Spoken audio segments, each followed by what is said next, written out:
அனைவருக்கும் வணக்கம்.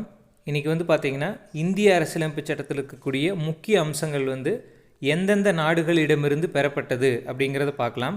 நம்ம இந்திய அரசியலமைப்பு சட்டத்தில் தற்போது வரைக்கும் 25 பகுதிகள் இருக்குது, 12 அட்டவணை இருக்குது, 445 ஆர்டிக்கல் இருக்குது அப்படின்னு கொடுத்துருக்காங்க. தொடக்கத்தில் ஜனவரி 26, 1950 பார்த்திங்கன்னா 22 பகுதிகள் இருந்திருக்கும், 8 அட்டவணைகள் இருந்திருக்கும், 395 ஆர்டிக்கல் இருந்திருக்கும். இந்த அடிப்படை உரிமைகள் அப்படிங்கிறது நம்ம அரசியலமைப்பில் பகுதி 3 கொடுத்துருப்பாங்க, ஆர்டிக்கல் 12 35 வரைக்கும். இந்த அடிப்படை உரிமைகள் அப்படிங்கிற கான்செப்டே எங்கேருந்து எடுக்கப்பட்டது அப்படின்னா அமெரிக்க கான்ஸ்டியூஷன்லேருந்து எடுக்கப்பட்டது. அடுத்தது முகவுரை, ப்ரியாம்பிள் அப்படின்னு சொல்லுவாங்க, இதுவும் அமெரிக்காவிலேருந்து எடுக்கப்பட்டிருக்கும்.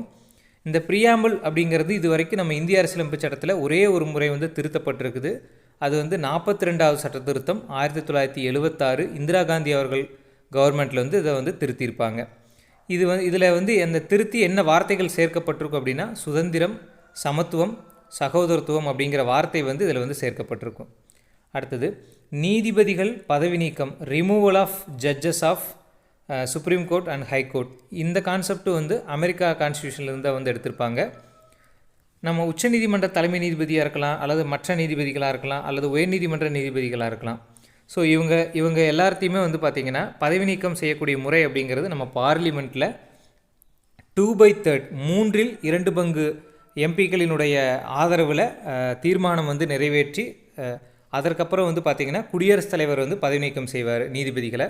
இதுவரைக்கும் இந்தியாவில் இந்த கான்செப்டில் எந்த ஒரு நீதிபதியுமே பார்த்திங்கன்னா பதவி நீக்கம் செய்யப்படவில்லை.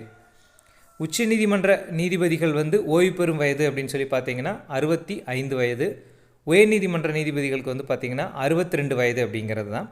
இந்த அனைத்து அதாவது உச்சநீதிமன்ற நீதிபதிகளாக இருக்கலாம், அல்லது உயர்நீதிமன்ற நீதிபதிகளாக இருக்கலாம், இவங்க எல்லாத்தையுமே நியமனம் செய்யக்கூடியவர் அப்படின்னு சொல்லி பார்த்தீங்கன்னா குடியரசுத் தலைவர் தான் நியமனம் செய்வார். ஸோ மாவட்ட நீதிபதிகள் அல்லது மற்ற நீதிபதிகளை பார்த்திங்கன்னா ஒவ்வொரு மாநிலத்தில் இருக்கக்கூடிய ஆளுநர் அப்படிங்கிறவர் நியமனம் செய்வார். அடுத்தது நீதி புனராய்வு, ஜுடிஷியல் ரெவ்யூ அப்படிங்கிற கான்செப்ட் எங்கே எடுத்திருப்பாங்கன்னா இது அமெரிக்க கான்ஸ்டியூஷன்லேருந்து எடுத்திருப்பாங்க. அதாவது அரசியலமைப்பு சட்டத்துக்கு எதிராக எந்த ஒரு சட்டம் பார்லிமெண்ட்டில் கொண்டு வந்தாலும் அதை செல்லாது அப்படின்னு சொல்லக்கூடிய உரிமை உச்சநீதிமன்றத்திற்கு இருக்குது. ஸோ அதைத்தான் ஜுடிஷியல் ரெவ்யூ அப்படின்னு சொல்லுவாங்க. ஸோ இதன் மூலமாக நிறைய தீர்ப்புகள் பார்த்திங்கன்னா வந்திருக்குது. சமீபத்தில் பார்த்திங்கன்னா இந்த தேர்தல் பத்திரம் அப்படிங்கிறது இது அரசு அடிப்படை உரிமைக்கு எதிரானது, தகவல் பெறும் உரிமை சட்டத்துக்கு எதிரானது அப்படின்னு சொல்லி இதை செல்லாது அப்படின்னு சொல்லியிருப்பாங்க உச்சநீதிமன்றம். ஸோ அதுவும் பார்த்திங்கன்னா ஜுடிஷியல் ரெவ்யூ அப்படிங்கிற கான்செப்டில் தான் வந்திருக்கும். அடுத்தது அடிப்படை கடமைகள், ஃபண்டமெண்டல் டியூட்டிஸ் அப்படிங்கிறது எந்த கான்ஸ்டியூஷன்லேருந்து எடுக்கப்பட்டிருக்குன்னா ரஷ்ய கான்ஸ்டியூஷன்லேருந்து எடுத்திருப்பாங்க. தற்போது அடிப்படை கடமைகள் அப்படிங்கிறது நம்ம இந்திய அரசியலமைப்பில் பகுதி 4(a) கொடுத்துருப்பாங்க. இது தொடக்கத்தில் இந்த அடிப்படை கடமைகள் அப்படிங்கிறது இந்திய அரசியலமைப்பில் கிடையாது. ஸோ 1975 ஸ்வரன் சிங் அப்படிங்கிற ஒரு தலைமையில் ஒரு கமிட்டி போட்டிருப்பாங்க அடிப்படை கடமைகள் சம்மந்தமாக. இவர் 8 கடமைகளை பரிந்துரை பண்ணியிருப்பார்.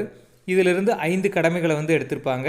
ஸோ கூட ஒரு 5 கடமைகளையும் சேர்த்து மொத்தம் இந்திய அரசியலமைப்பில் 10 கடமைகளாக 42வது சட்ட திருத்தம் 1976 பகுதி 4(a) அப்படிங்கிறது உருவாக்கி ஆர்டிக்கல் 51(a) அப்படிங்கிற ஒரு ஆர்டிக்கலில் பார்த்திங்கன்னா இந்த கடமைகளை வச்சுருப்பாங்க. ஸோ தற்போது பார்த்திங்கன்னா 11 கடமைகள் இருக்குது. தொடக்கத்தில் 10 கடமைகள் இருந்துச்சு, இப்போ 11 கடமைகள் இருக்குது. அதில் 11வது கடமை அப்படிங்கிறது 86வது சட்ட திருத்தம் 2002 கொண்டு வந்திருப்பாங்க. ஸோ 6 முதல் 14 வயதுக்குட்பட்ட குழந்தைகளுக்கு கல்வி வழங்குவதுக்கு அடிப்படை கடமை அப்படிங்கிறத சொல்லியிருப்பாங்க. ஆர்டிக்கல் 51 உட்பிரிவு கேல சொல்லியிருப்பாங்க. இது அடுத்தது 5 ஆண்டு திட்டம் அப்படிங்கிற கான்செப்ட், 5 இயர் பிளான் அப்படிங்கிற ஒரு கான்செப்ட் எங்கேருந்து எடுத்திருப்பாங்கன்னா அதுவும் பார்த்திங்கன்னா ரஷ்யாவிலிருந்து எடுத்திருப்பாங்க. முதலாவது 5 ஆண்டு திட்டம் அப்படிங்கிறது 1951 56 வரைக்கும் பார்த்திங்கன்னா செயல்பாட்டில் இருந்திருக்கும். இது வேளாண்மைக்கு முக்கியத்துவம் கொடுத்துருப்பாங்க. ஸோ இதன் அடிப்படையில் தான் பார்த்திங்கன்னா நம்ம தமிழ்நாட்டில் கூட நிறைய அணைகள் கட்டப்பட்டது. அடுத்தது 2வது 5 ஆண்டு திட்டம் பார்த்திங்கன்னா தொழில் வளர்ச்சிக்கு முக்கியத்துவம் கொடுத்துருப்பாங்க. இது மாதிரி நம்ம இந்தியாவில் 12 5 ஆண்டு திட்டங்கள் போட்டிருப்பாங்க. ஸோ அதுக்கப்புறம் 2014 என்ன பண்ணுவாங்க அப்படின்னா 5 ஆண்டு திட்டத்துக்கு பதிலாக நிதி ஆயோக் அப்படிங்கிற ஒரு கான்செப்டை கொண்டு வந்திருப்பாங்க. அதாவது திட்டக்குழுவிற்கு மாற்றாக 5 ஆண்டு திட்டத்திற்கு மாற்றாக கொண்டு வரப்பட்ட ஒரு அமைப்பு தான் இந்த நிதி ஆயோக் அப்படிங்கிற ஒரு அமைப்பு. இது வந்து பார்த்திங்கன்னா ஜனவரி 1, 2015 இந்த நிதி ஆயோக் அப்படிங்கிறது நடைமுறைக்கு வந்திருக்கும். அடுத்தது வழிகாட்டும் நெறிமுறைகள். டிபிஎஸ்பி அப்படிங்கிறது எங்கேருந்து எடுத்திருப்பாங்கன்னா அயர்லாந்திலிருந்து எடுத்திருப்பாங்க. அரசுக்கு வழிகாட்டும் நெறிமுறைகள் அப்படிங்கிறது இது வந்து இந்திய அரசியலமைப்பில் பகுதி 4 வந்து கொடுத்துருப்பாங்க.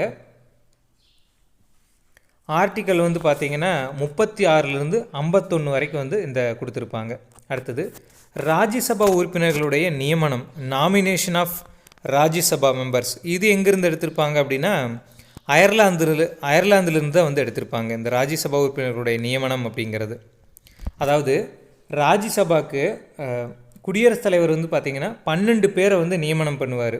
அதாவது கலை, இலக்கியம், சமூக சேவை, இதிலெல்லாம் வந்து விளையாட்டு, இதிலெல்லாம் சிறந்து விளங்கக்கூடிய ஒரு 12 பேரை வந்து ராஜ்யசபாவுக்கு வந்து குடியரசுத் தலைவர் வந்து நியமனம் செய்வார். ஸோ அந்த முறையத்தான் வந்து அயர்லாந்து கான்ஸ்டியூஷன்லேருந்து எடுத்திருப்பாங்க.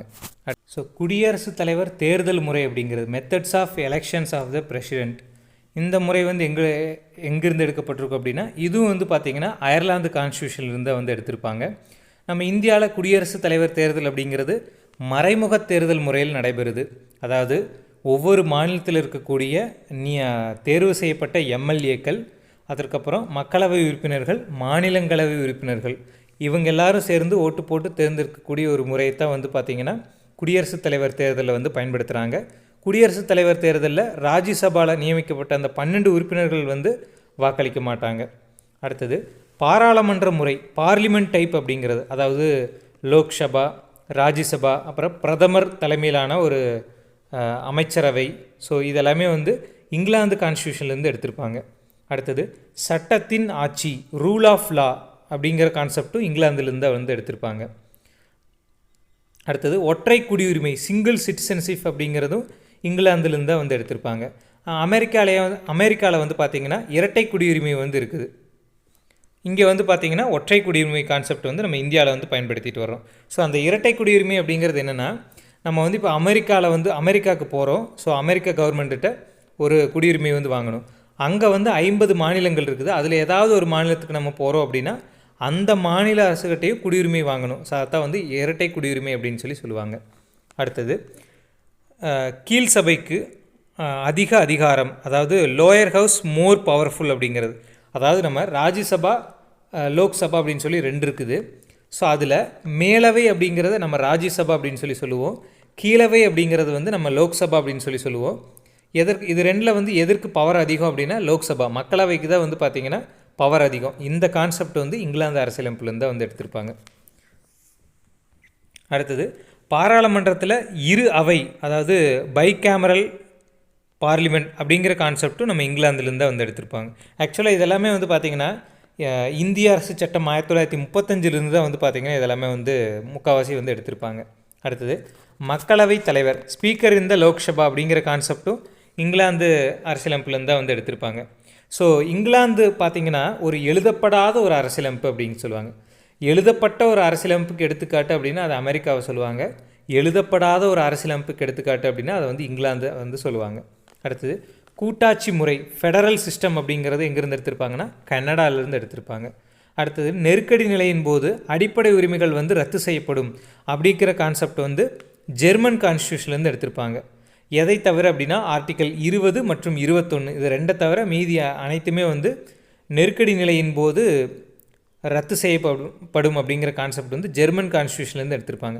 ஆர்டிக்கல் 20 என்னதுன்னா, அதாவது குற்றம் சாட்டப்பட்டவருக்கான உரிமை பற்றி சொல்லுது.